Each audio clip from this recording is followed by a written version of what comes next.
ศูนย์วัฒนธรรมเวียดนามประจำลาวร่วมกับหอพิพิธภัณฑ์วัฒนธรรมประดับเผาเวียดนามได้จัดงานวางแสดงภายใต้หัวข้อ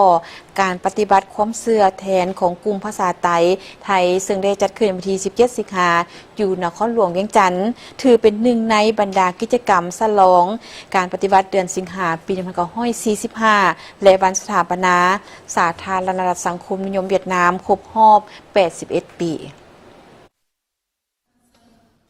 ให้เกียรติเข้าร่วมงานของทานพระขันไซ4ขันไซ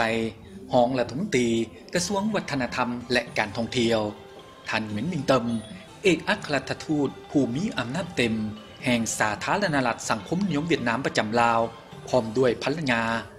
มีบรรดาผู้แทนจากกระทรวงองค์การจัดตั้งและแขกถึกเสริญเข้าร่วมท่านนางโตทิทูจางผู้อำนวยการหอพิพิธภัณฑ์วัฒนธรรมบรรดาเผ่าเวียดนามให้ฮู้ว่าความเสื่อแทนของบรรดาเผ่าไตนุ่งไทยอยู่เวียดนาม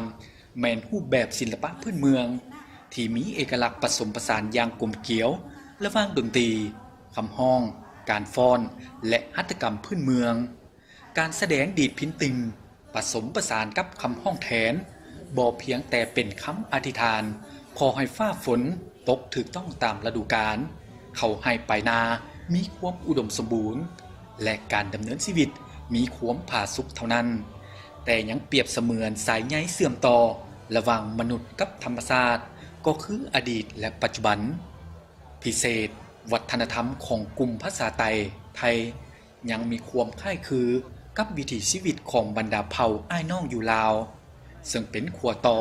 ทางด้านจิตใจที่สำคัญในการเพิ่มพูนคูณสร้างความสามัคคีระหว่างประชาชนสองชาติย้อนคุณค่าอันโดดเด่นทั้งประวัติศาสตร์วัฒนธรรมและอารยธรรมเห็นให้องค์การยูเนสโกได้รับฮ้องเอาการปฏิบัติความเสื่อแทนเป็นมรดกวัฒนธรรมนามธรรมของมวลมนุษย์ในเดือนธันวาปี 2019 เข้าร่วมครั้งนี้ข้าพเจ้าได้รับรู้ว่าเวียดนามเพิ่นยังรักษาเอกลักษณ์วัฒนธรรมอันดีงามในเกี่ยวกับความเชื่อของแทน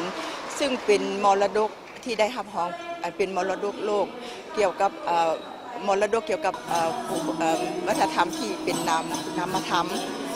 แล้วการแสดงของเพิ่นก็ได้มีนักแสดงที่โดดเด่น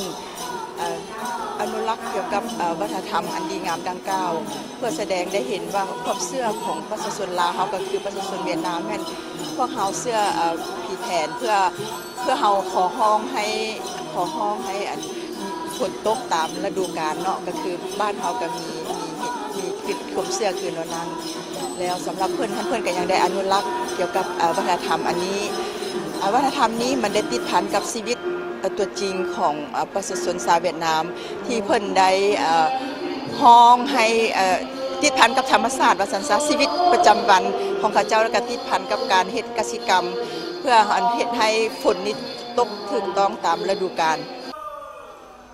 ผ่านการรับชมรูปภาพเอกสารวัตถุพันธ์ต่างๆและพิเศษแม่นการแสดงขับแทน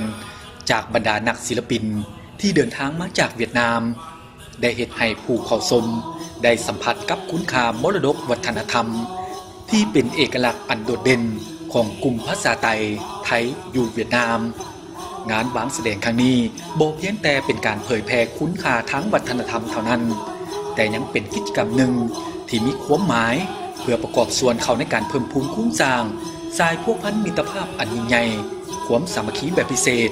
การร่วมมือรอบด้านและหุ้นส่วนยุทธศาสตร์ระหว่างสองประเทศลาวเวียดนามให้แตกดอกออกผลยิ่งขึ้น